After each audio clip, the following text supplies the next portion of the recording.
Hey, folks. So we've got a special episode where we're going to be talking about James Gunn, his DC Universe, and Justice League Unlimited. What's the link? We'll let you know after we'll let you know in a bit. But we'll also be talking about the new teaser trailer that we got for Lanterns. And Robert's going to put his mic back on, because this time he forgot it, which is it's normally me. So that's balance. That's balance to the universe, folks. I was stringent. I was looking at it like I was focused, and I was like, don't forget. All right. So Robert, are you ready? I'm ready. All right, folks. Let's have some fun. Let's talk superheroes, trailers, and one of the best animated series out there. Yep. All right. Let's go.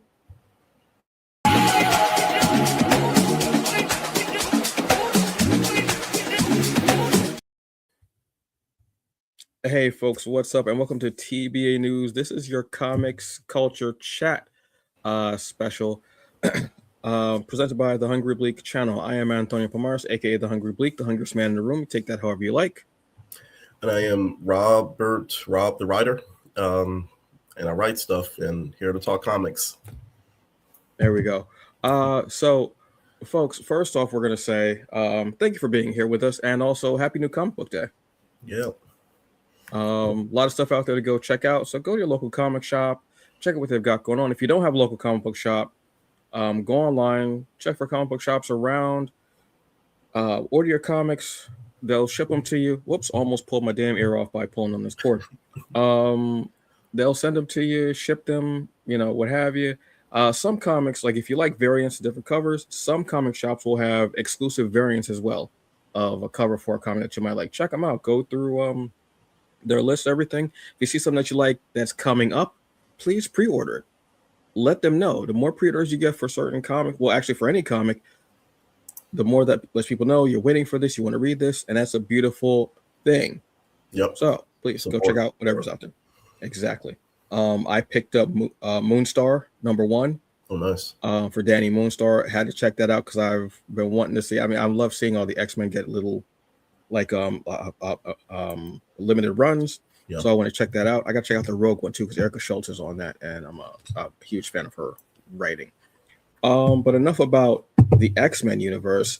Real quick, we're going to talk about a teaser trailer that we got early today, which we weren't planning on, which was for DC and HBO Max original Lanterns. What'd you think, Robert? It was a good trailer. I will say that I want to see more. I just want to see more. I remember it being mentioned a while back when the series was announced that it was going to have like a True Detective type of vibe. So I think that this exactly falls into at least the first season of True Detective. I recommend people go back and check that out. It was really good.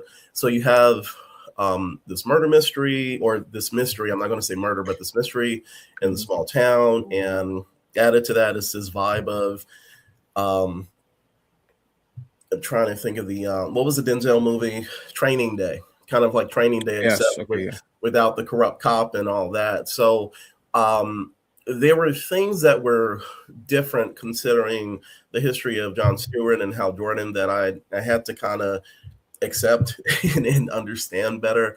I think the show looks good, especially for the vibe that they're going for, at least the tone. But I want to see more. because there are definitely, it's a teaser. There are a lot of questions that were unanswered, and I'd be very interested to see how this fits into like the larger Gunn Saffron verse that they're building.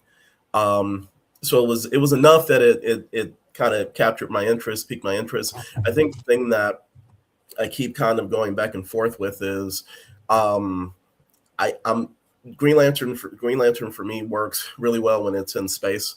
So it's going to take a little kind of getting adjusted to this being kind of a Terran or Earth based story.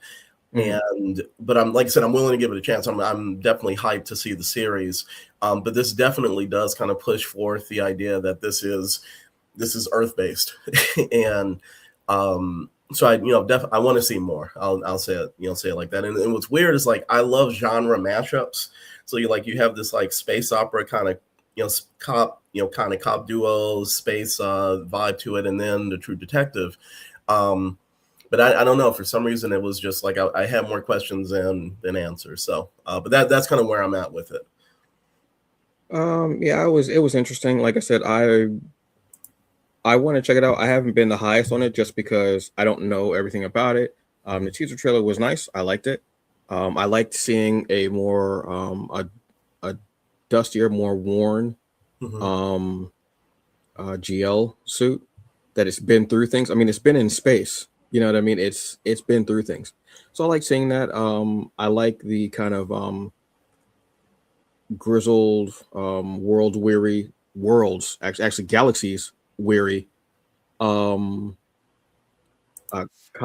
versus like the upstart here.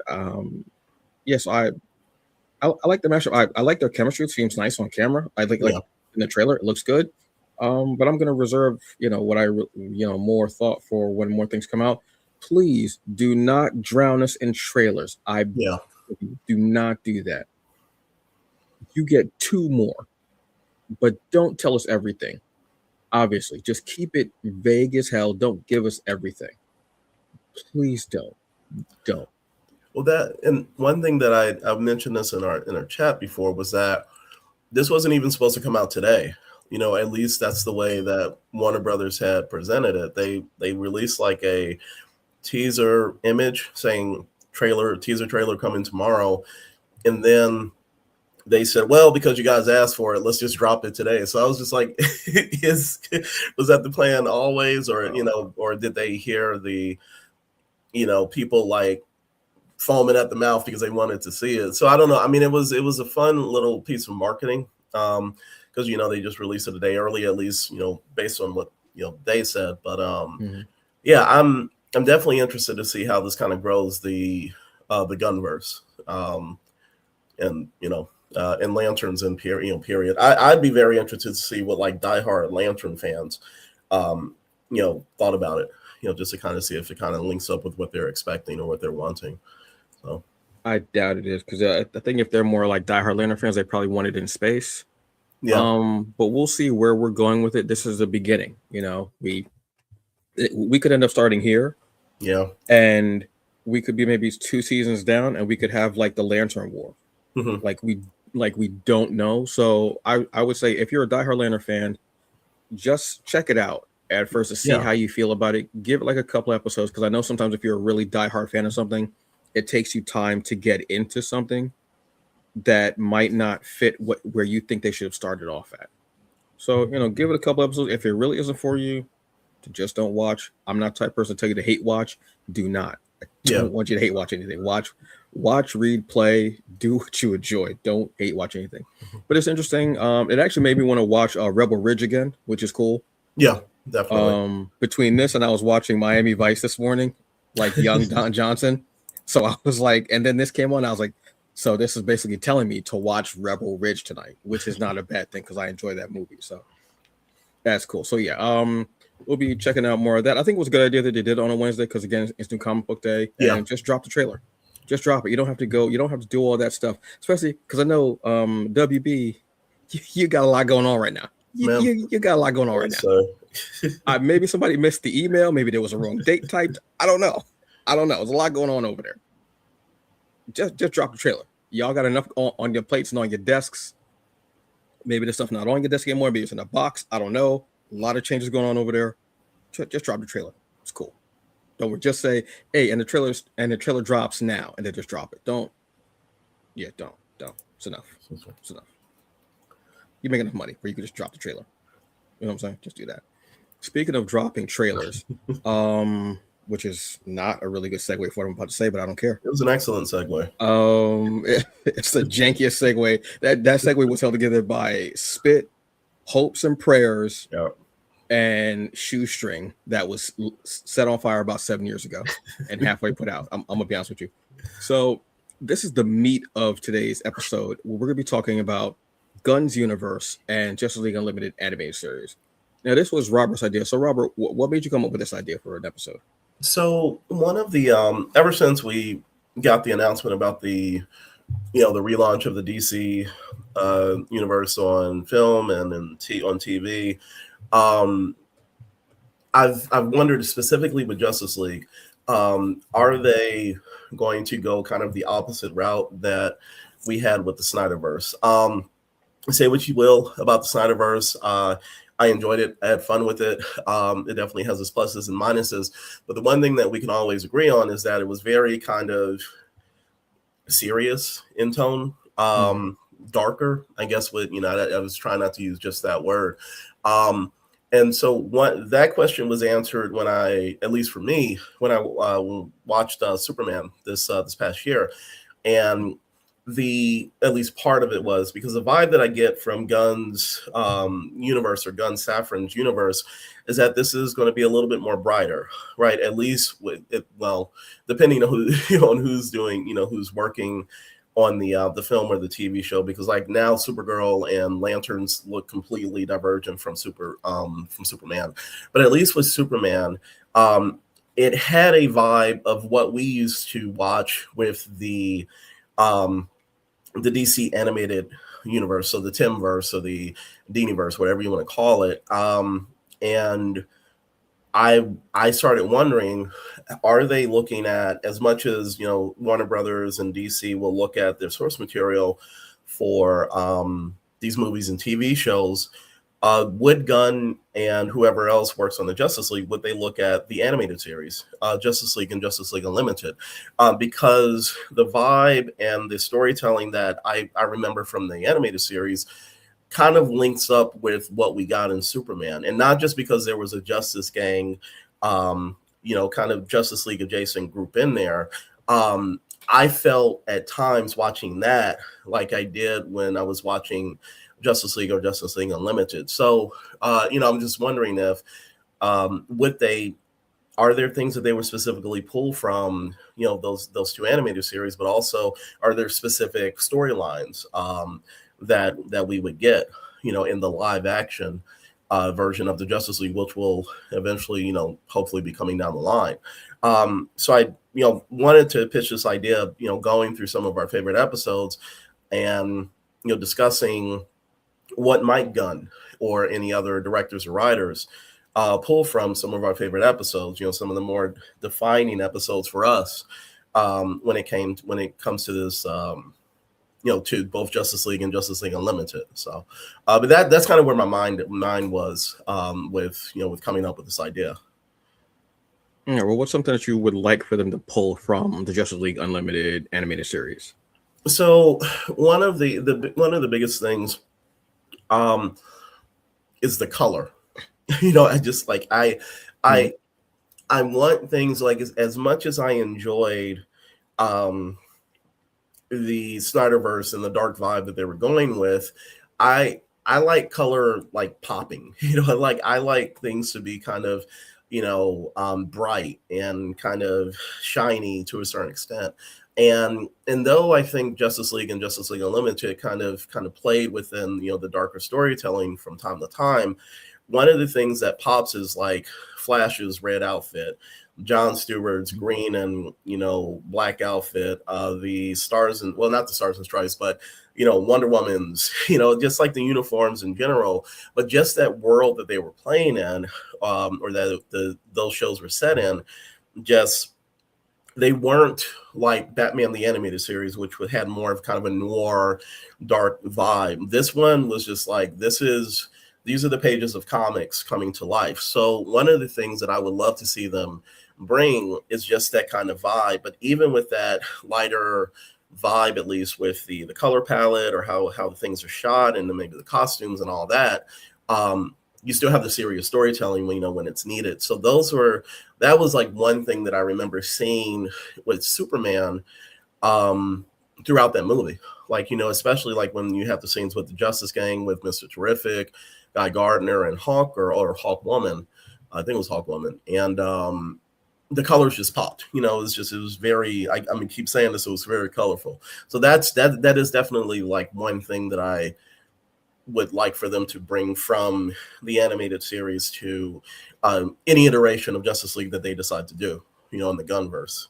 Yeah, I definitely agree with that. It fits right with how Gunn seems to like to. I mean, like see what he's been doing so far as even like the Creature Commandos. Obviously, it's a cartoon, but still, it's very Yeah, bright color yeah, animated. But even Superman, like you said, it translates very well. Even uh Peacemaker.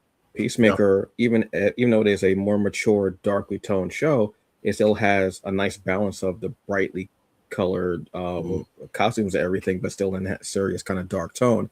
And sometimes they even shifted a bit too, where the costumes are dirty to almost exemplify that some more darker toned um scene or set or what have you. So I Yeah. like that. For me, I'm gonna go into characters and relationships and such. For me, I want the question, Okay. Big Sage. One of my favorite parts of this series. Now, I only got to watch like 12 episodes between yesterday and today because of work and life and such, what have you. Yeah. But I remember so much. Within the 12 episodes, I was like, you could do so much with just that first season. You could do so Mhm. much. There's so much there. But this is one of the characters that truly grabbed me. Gunn has a great way of taking, and this is no offense to the characters, obviously, but C, D, like characters you don't really think about Mhm. and pulling them forward. Has a great way of doing that. Guardians of the Galaxy. It's a great example. Nobody was thinking of Guardians of the Galaxy. Yeah. I'm not trying to be funny, but nobody was thinking about them. Then the movie came out, and people were like, "Oh, who are these? Who are they?" They even got so popular where they brought back the other team of the Guardians Mhm. and put them in a movie along with the modern iteration of the Guardians. That's how popular they were. So I would love to see that for Vic Sage. Also, to have a character who is this obsessive detective conspiracy theorist person, but also has this incredibly dark humor and deadpan, no pun intended because you don't see the face anyway, but Mhm. deadpan delivery. Trying to Yeah. remember the actors from Jeff Combs, I want to say. Jeffrey Combs. Yeah. Jeffrey Yeah, Combs. Jeff Combs. Yeah. You know him from The Reanimator, Star Trek, uh, the DS9. I'm trying to think of what else he's done. So many things. 4400. Yeah, yeah, 4,500. He was in I the mean, this original dude one. has Yeah. been in so much of our genre stuff. One of the best, one of my favorites, and Mhm. he does the voice work so well. Like, there's a point where I think they were talking about it was the episode where he first makes his appearance for the JLU in the anime Mhm. series, and it's him, it's Green Arrow, and it's Supergirl. And Green Arrow says, "Oh, well, the dream might have been, her eating, a hamburger. I don't know exactly know hamburger, something like that." And as the questions walks out of the room, he goes, "Well, she had a peanut butter and jelly sandwich for dinner." And she goes, "How did you know? Did you go through my trash?" He goes, "I go through everyone's trash." And it's the space and the delivery of, as we say, hoof. I don't look through your trash. We go, hoof. I look through everyone's trash. And then there's a point. I think this scene that I'm showing right now, he actually is looking through someone's trash. Mhm. They even make a comment at one point about his body odor and if he washes and I think he says something like, "I didn't have time because I was trying to figure something out." I also think he could be the linchpin between everything. I know we think it's Peacemaker, but I think he could be the linchpin to connect everything because he is a conspiracy theorist and he connects dots. I think he Mhm. can connect all of the different movies and series, like whatever you want to do. with that. Also, what I'll say is it's just it's Gunn's type of humor as well. Yeah. Dark, the comedic timing I don't know who you would cast. I was thinking about that, but I couldn't think of anyone. But I think this is a character that definitely, I know it's kind of odd to start with, again, a B and C and D level character, but that's what Gunn specializes in Yeah. with something like this. I mean, it's just, yeah, it was just one of my favorite parts. And when he showed up, I said, thank God, yes. I had forgotten how much I love Jeffrey Combs as the Quest. Does such an amazing job with it. I'm absolutely, yeah, just floored by his delivery, timing. And I love the fact that while Supergirl and Green Arrow are fighting, he like he's still like being obsessive, but he's kind of fighting. Like he sneaks up on a guy and like picks him up and like punches him in the head or something like that, and then drops him. He doesn't actually do the fisticuffs and everything like that on the show. Maybe something that might be kind of cool to see in a movie. Him actually doing something like something with that can focus on him. There are other moments that I'll be bringing up that he kind of is part of, but yeah, this is a character I definitely think that they should be spotlighting. I love it. You know. Oh, I'm sorry. Oh no. Go ahead. No, so I was gonna say, so one thing that I think that with Justice League, any movies that are made, they should be grand in scope, right? That's kind of the vibe that we got with all of the Avengers movies, is that something major is happening. So one of the things that I love about Justice League and Justice League Unlimited is that they were able to balance telling the stories about kind of like, let's say, smaller, kind of smaller crimes or smaller missions, and then they would go big. I remember like in the first seasons, they would have some of the stories kind of divided up between 2 episodes or 3 episodes, and then like part 1, part 2, part 3, and then Justice League Unlimited.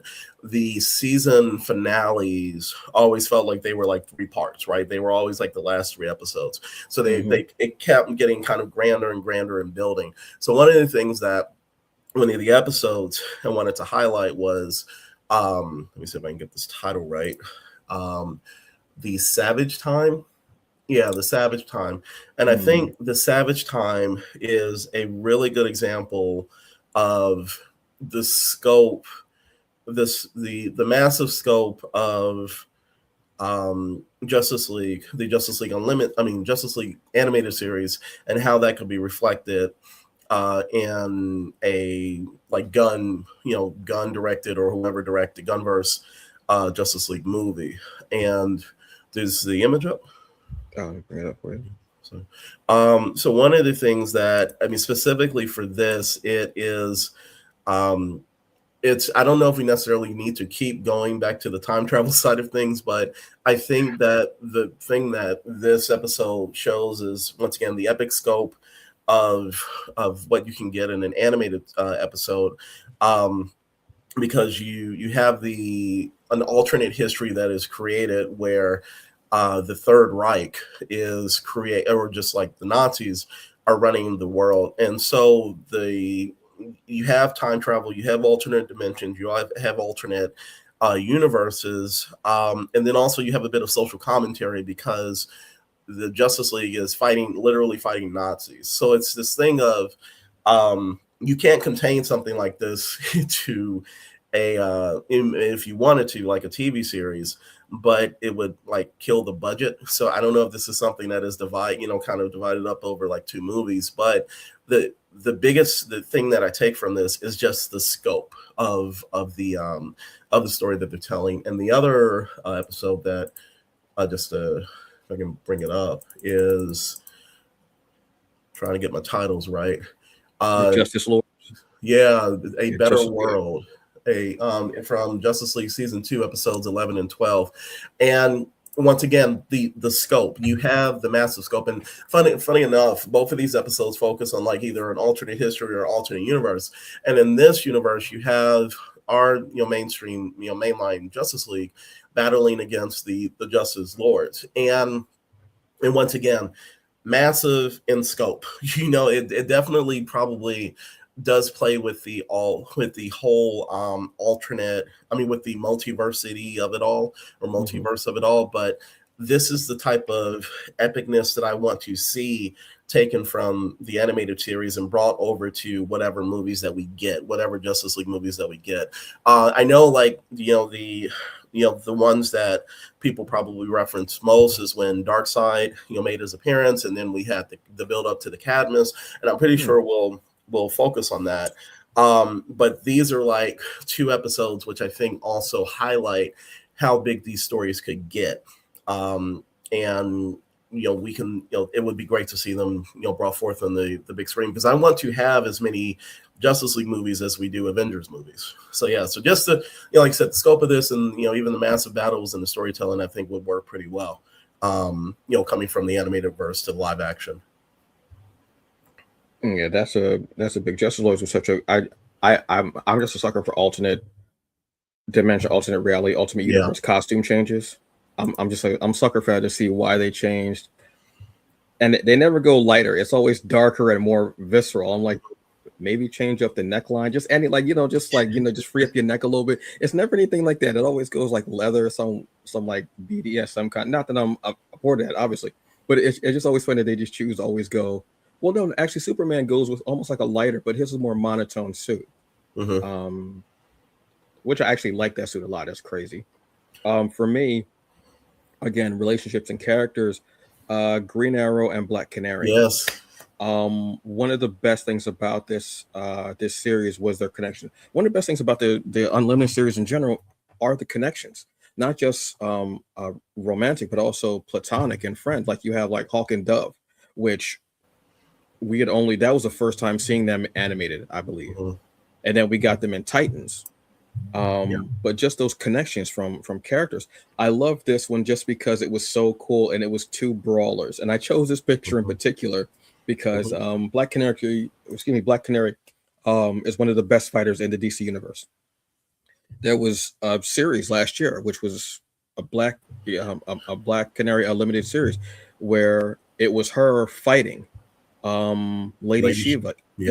Each issue was a round, and then you begin to find out the backstory of the fight, why it's happening. One of the coolest things, and I absolutely loved it. I loved her being teamed up with Deathstroke. It was a very short series. People really didn't read it, I guess, but I loved it, and they kind of cut it short there commingling, but I absolutely love that because I'm a fan of I'm a fan of female characters that are brawlers, that are fighters, and that can beat a man's ass. I absolutely love that. I like, because she can beat Batman's ass, not even without the scream. She can do it, and in the series, you see her fighting more than using the scream, which I love. I'd also love to see maybe at some point like her mother. Yeah, talking to Dinah, what have you. And then we have Ollie, Green Arrow. I'd love to see another comic book Archer out here aside from Hawkeye. Yeah. I think I'm more a fan of Green Arrow just because of the way he is. Also, I'm a fan of this particular Green Arrow because he is voiced by Kit Schreiner. If you know me, you know I'm not just a comic book geek, but I'm also a General Hospital geek. And Kit Schreiner plays the character of Scotty Baldwin on General Hospital. So, and I didn't know that until I looked at it, because I kept hearing his voice. And I was like, why does that sound so familiar? And I found out, I was like, oh, wow, that endeared the character more to me. But seeing their relationship grow from episode 1, and the little remarks and things that you see from Ollie, like he'll give her like a little glance, and it's almost like he's trying to work his way up to asking her out or talking to her, which is actually kind of like kind of cute and kind of endearing as well. And then seeing their relationship grow throughout the series, knowing their huge tumultuous history in comics. And I'd love to see them fighting together as a duo. I love seeing teams or duos that actually fight together on screen, whether it's animated, live action, what have you. One of my favorite X-Men movies is Days of Future Past, because in the very beginning, you see the X-Men or that team of X-Men actually fight as a team. Yeah. They don't fight separately. They fight as a team. They use each other's powers together. One of the most awesome things possible. I forget which Batman movie it was, but you see Batman and Nightwing fighting together, and the fight is so good because they've been training for years together. Under the Red Hood. That one, but there's another one, a more recent one, because it's one where he has longer hair. Okay. It might be the one where it might be Bad Blood, Okay. maybe. But you see them fighting together, and he's not. It's just a training. He doesn't have to be Robin again. It's just they know each other's moves backwards, forwards, the timing, everything. So I want to see that with them. I want to see them brawling in the arrows and fighting with and every. I really truly want to see that. Please, please cleanse my palate of Arrow. I'm not trying to be funny with that, but I want a different Green Arrow than that. Yeah. Um, but the relationships are a big thing about JLU altogether because this is a huge Mhm. team that has to rely on each other. So they need that. So yeah, this would be something I definitely want to see them together on screen. Please, please, Yeah. please, please. That'd be amazing. I want leftist Ollie. I want Yes, I yes, want yes. woke Ollie. That's what I want. I don't want like what you call a taciturn or taciturn, whatever. Stephen Amell, where he doesn't have a political leaning. I want him No, like spouting leftist agenda, liberal. yeah, Ben and Jerry's. I want because at Ben and some Jerry's point, Ollie.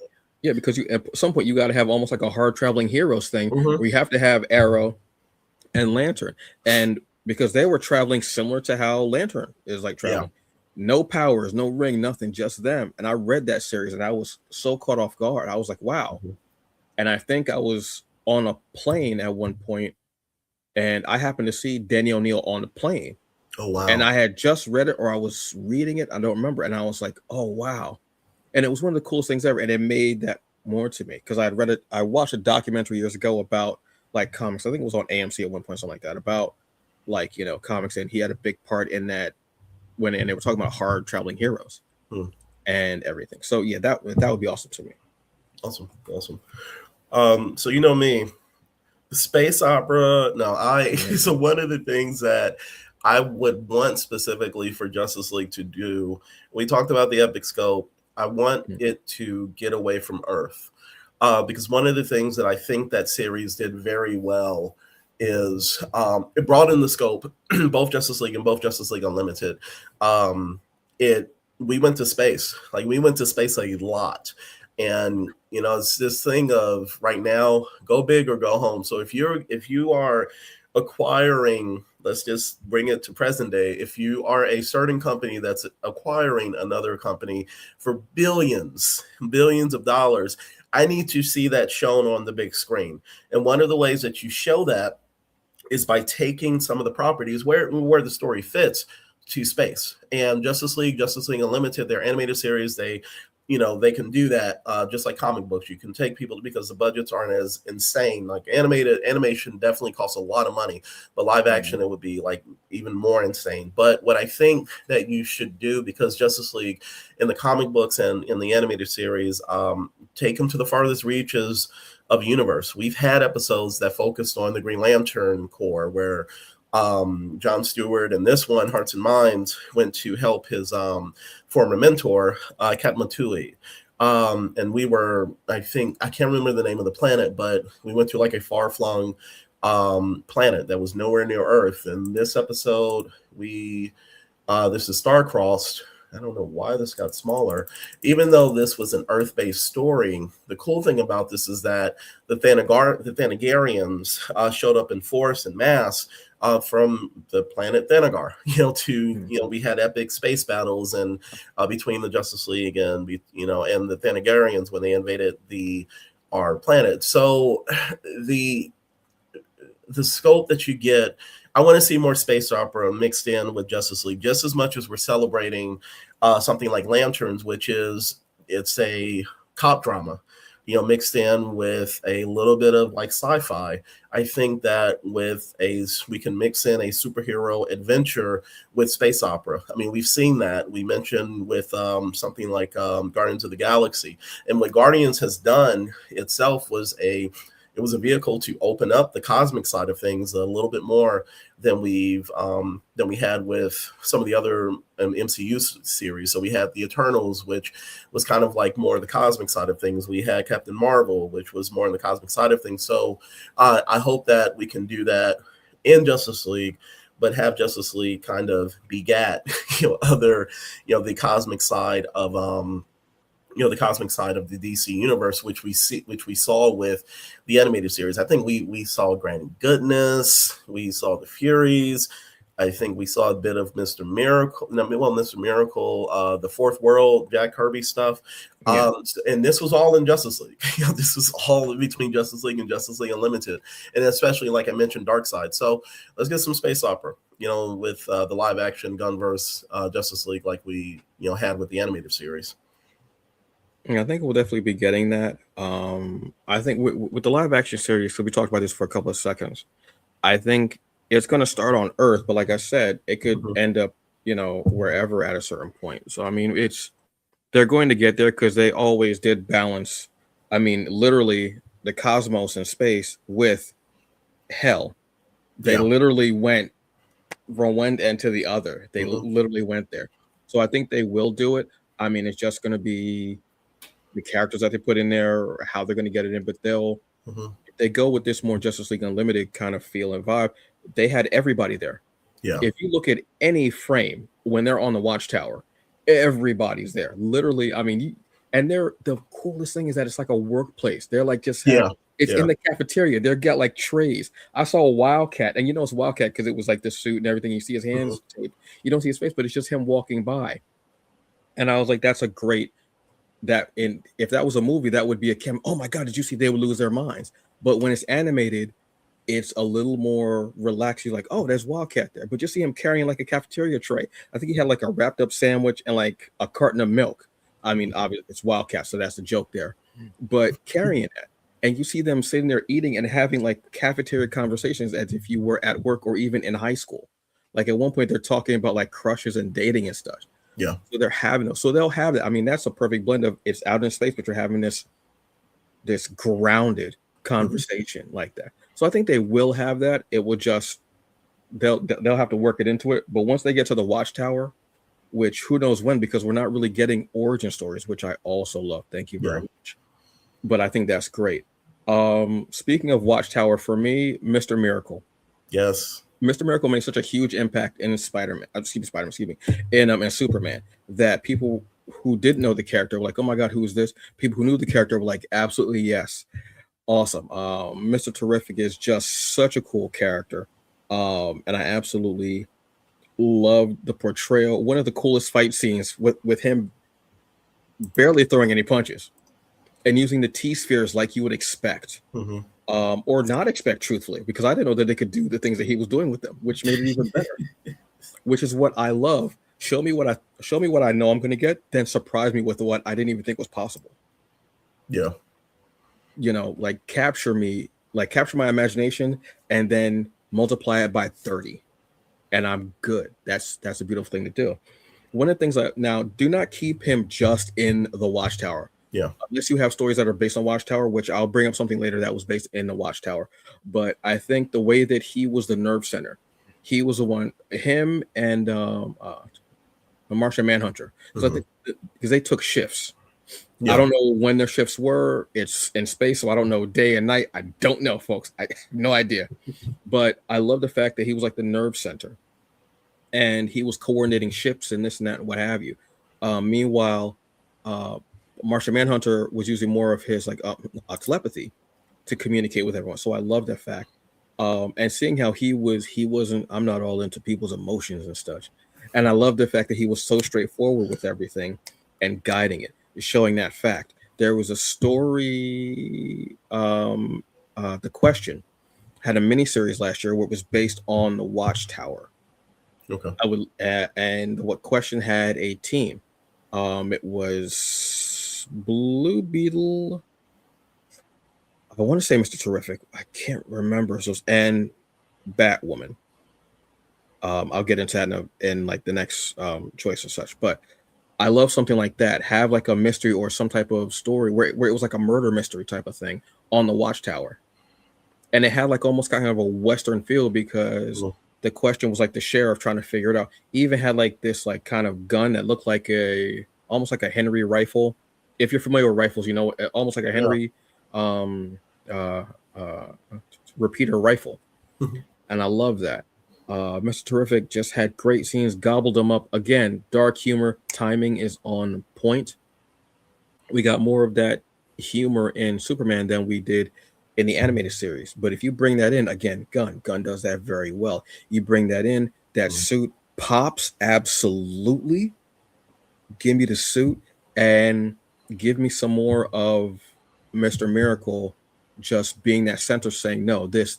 And when they say, well, what do you think about? No, we need to go here, here. This is what we got to do. This and being that tactician, show why Mr. Miracle is, one of the smartest people on the planet. Show why I'm Mr. Goddamn Terrific. Show them why. You know what I mean? That line where he took my he's like, I never seen somebody mugged so hard in my life. He basically that mug basically said, on God, if you don't get out my way. He told that man. And I absolutely love that. So yeah, Mr. Miracle in the field, yes, but also on the watchtower, show both sides. That duality of the character, because we've seen what he can do in the field. Awesome. Show he can do there and give us a blend, which would be beautiful. That'd be pretty cool.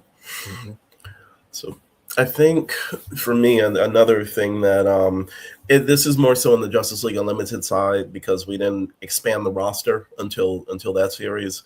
I want some unique pairings. So I think one of the things that Unlimited did very, very, very well is that you had episodes where a lot of the episodes where the original 7 weren't at front and center. So you had opportunities to see, pairings like Green Lantern, Supergirl, and Captain Atom here. I think in this is, I want to give some episodes so people can go and check these out. Justice League Unlimited Season 1, Episode 1, Initiation. Excuse my, I'm trying to talk with over a cold, and also Green Arrow isn't pictured here. I should have found a picture with all 4 of them. But one of the cool things about Justice League Unlimited was having these groups of characters that you never would have expected to work together, being paired up so that they could save the day, and just do their super heroic things. In this case, we have John, who is, he's more the leader. You have Supergirl, who's the hothead, at least the way she's depicted here. And then we have, or like kind of the youthful, the youngest of the group trying to prove herself.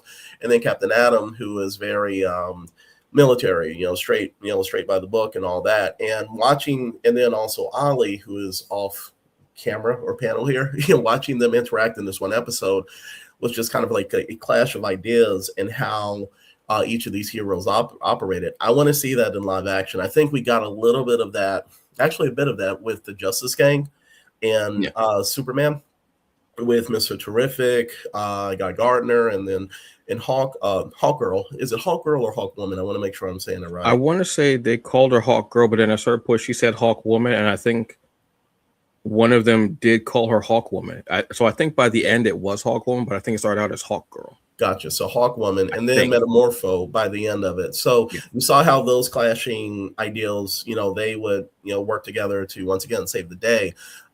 So that is something that I want to see carried over from the animated series into a live action series. And I think with some of the pairings that we've spoken about, like you said, Black Canary and Ollie, one of the other ones was The Question and the Huntress. And there might have been some other big ones that I'm forgetting now, but yeah, I want to see that, the unique pairings as we grow the roster of the Justice League in live action. You don't have to give one episode. They all did that, which is the beauty of it. Because you would get maybe like 2 of like one of the original 7. Yeah. Not to be confused with The Boys, but like the original 7 of Justice League. And then one of the unlimited characters. I love that. That's why I said the way that Gunn does it, I mean, it's like made for him because he does that well. Like you look at his movies and he'll put like his comic book related movies and he'll put these people together randomly. You might not know who that person is at first. They might just say the name. Yeah. And he'll work around to another way. Like he'll do that well. So I think, that's a perfect way for him to do it. That was another great pairing too, was The Question, Vic Sage and Helena Bertinelli. Yeah. I think Huntress. They had the great, and it's not a pairing I would have thought of, but 2 wild cannons. Who's going to do the wilder thing? Yeah. And they had some of the best episodes. Yeah, I just Jeffrey Combs just doing the work, man. Jesus, that guy. Speaking of the question, I want to have also Renee Montoya's the Yes. question. At a certain point, Vic Sage dies, and Montoya, who is a disgraced um, um, Gotham City cop, recovering alcoholic as well, um, ends up becoming the new question. I think I want to see Vic Sage, but I want them somehow to transition into Renee being a part of it. Show her as being this disgraced cop, and this is her redemption, trying to get herself back, being who she was. You can also blend it, like I was saying, the limited series that was available last year. I mean, it's still available, but it came out in 2025. Was focused on the question persona, and her relation, and her and her relationship with Batwoman, who they were a couple for the longest time. I think that's a great thing to have. I love Montoya's the question from what I read, because she's getting into, she's not as obviously compulsive or obsessive as Vic Sage, but she's a detective, and she was a great detective. She just became an alcoholic. Like it overtook her, so she's finding her way back. It's a great way for her to find her way back and to become this person. I think it's great. And like you're saying, you have the way of bringing in Batwoman, showing that, and her series was based in the Watchtower. So again, her Mr. Terrific, again, like you just previously said, you have those odd pairings that you can put together. Mm-hmm. So think, excuse me, that's one that I definitely want to see. And as you can see from this picture, the the gun is on her back. That's the gun. Nice. That's how it was, and it has the ability to, if you shoot someone, it sends them to like this cell in the Watchtower. Ooh. So Okay. she was like a sheriff. It was similar to, when I watched it, it reminded me almost of Deep Space Nine, Mm-hmm. because you have this floating community in space, Mm-hmm. similar to how Cisco was like the new, sheriff in town, Yeah. riding in on a horse after his town was destroyed, like similar to like a western. It Yeah. has that feel. Again, the way they're able to blend western and space adventure, space opera, Mm-hmm. is great, because they're on different ends of the spectrum. Yeah. But to find so many similarities between them is cool. So I loved seeing that. And you can even see, even in the pose she's kind of doing, she's kind of like a gunslinger, sheriff, what have you. But I love that. So yeah, bring me Renee Montoya. I know we got her in Birds of Prey, Mm. um, by Rosie Perez was actually playing her. Okay. Yeah. Yeah. Yeah. Yeah. Yeah. But I think we know, and no offense to Rosie, I love Rosie. I've been down with you since Soul Train. I've been down with you since In Living Color. I've been Mookie. I've been down with you since Do the Right Thing. I love you. Uh, Thank you so very much for everything you've done. But I just think, yeah, just go a different route. There's someone who I would have cast at her, but they cast already, but she's already got something going on. So that's cool. But yeah, Okay. she's who I would want to see, is that question. Love it. Mm-hmm. Well, I didn't know if I could fit one in, like another, Yeah. one. So We'll all I fit one am, more in. Yeah. yeah. So I'll make it quick. Just keep with the big baddies, big. But Mm. also look at people that haven't been used as much. Let's Yes, go please. Vandal Savage. Mm. I'm just like, I know we've had a live action, and I enjoy the live action Vandal Savage and the Arrowverse, but let's dig into these. We can always get Darkseid, and I know, like I was about to say Jason Momoa, James Gunn has said that that is something that they're not going the Darkseid route, at least for now.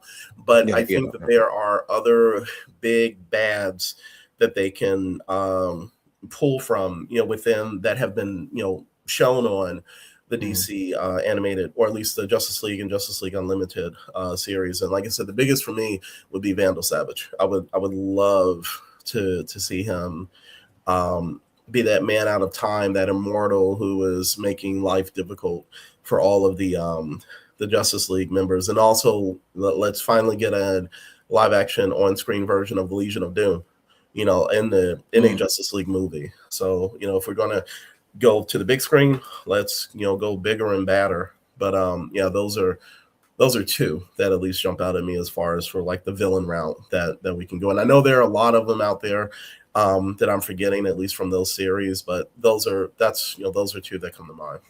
Yeah, a live action Vandal Savage would be good. I do want to see some people from Apocalypse. Like I want to see Mr. Miracle. I want to see a Big Bard. I want to see the Furies, Granny Goodness. But it's almost like if you show them, people are going to be expecting Darkseid like in the next hour or whatever. So that's the downside to it. But I think if they do it, well, there is another Mr. Miracle as well. Yeah. Okay. Yeah. Yeah. You know, I mean, a Black Escape artist. God, that's Shiloh, right? Yeah, Shiloh. I forget. The Brandon Easton. There's actually two of them. There's the comics, the limited comic series that they had, and there's like a graphic novel, like young adult book as well, about the same character, but I forget the name. But yeah, that's awesome. For me, my last one is Hawk Girl / Hawk Woman. One of the best things about Justice League Unlimited is the redemption arc of Shiera Hall, finding out about being, this double agent, and the Thanagarian War and how it just ravages, not just Earth, but also the relationships of the League and of her and John. One of the most poignant, one of the most deep, it just was so, you weren't expecting it. After what, like 2 seasons, you weren't expecting that. Yeah. And how it carried over into Unlimited was great. I want that so badly. I watched that episode of it's Dr. Fate in the I don't know what they call his home, and her reveal, and I loved her being in the workout gear suit. Like I don't know how else to call it. I actually like that change. Like she doesn't feel worthy, or she wants to change herself and not be associated with the Thanagarian war and that cop uniform in essence. Which is funny because they're both like cops. Green Lantern, and like they're both like these like interstellar cops kind of feel, which I absolutely love. I don't know how you would do it, but I know Isabella Merced, who I would have loved to have been Montoya, but she's maybe 25. So I think if you're going to do a Montoya, make her about 30, 35. You want her to be a little older, being this like, experienced cop, what have you. I would love to see that arc with her. I loved her vulnerability from watching The Last of Us. But I also love her being able to quip like Shiera, but also being able to fight. I want to see her with that mace go all out, just be brutal, because I don't know who's more bloodthirsty, her or Wonder Woman, but I love that. So yeah, Shiera Hall, that whole Thanagarian arc, I think is just one of the best things in animated fare, honestly. Yeah, so give me that. So I mean, we could do this for probably about as long as Justice League Unlimited ran, truthfully, which is 3 seasons. But those are just a few of the things that we found, folks. But look, if you're a fan of Justice League or Justice League Unlimited, the animated series, what would you like to see Gunn take in? What would you like to see him cherry pick from those series? There's so much to choose from, between heroes, baddies, secondary characters, even there's a lot there, setting, storylines, there's so much there. I mean, Grudge Match, I forgot to talk about Grudge Match, one of the best episodes. I had it queued up. dude, that one was, yes, absolutely, because when I saw the pictures I was like, yo, that's one of the best episodes. Let them haul out.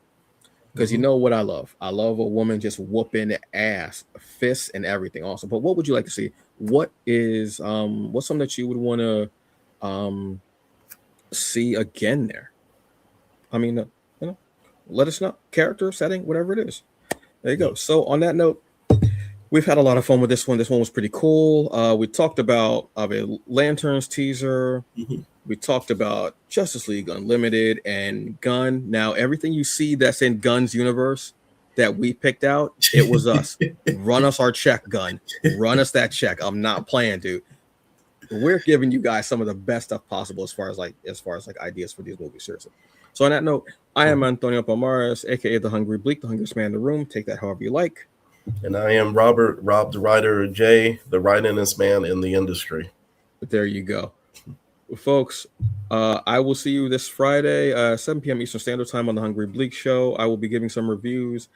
And in one of those reviews, I'll be stepping on my soapbox a little bit and chastising some people, possibly. I don't know. Gee, me doing that. Who would have ever thought? I don't know. And next week, again, we will have our episodes on Monday, 7 p.m. Eastern Standard Time, Wednesday, 7 p.m. Eastern Standard Time. All this month, we will be giving you the good stuff, the best stuff, the only stuff that we know how to do, which is the fun stuff.